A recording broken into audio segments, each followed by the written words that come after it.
والله بالله كما امن نو دفتر رويشيا او هناني بطاقه نو رويشيا نو دفتر بس بقرحان حق مستحق معنا اما خطاي خو معنا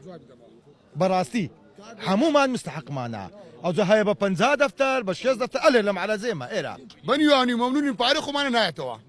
بخوي نهايتوا يز نهايتوا نيواني ممنوني بارخو تنيواني بيتو نهايتوا اگر اولی رازی بی او باشه اگر رازی نبی بخوانی وکش درواتم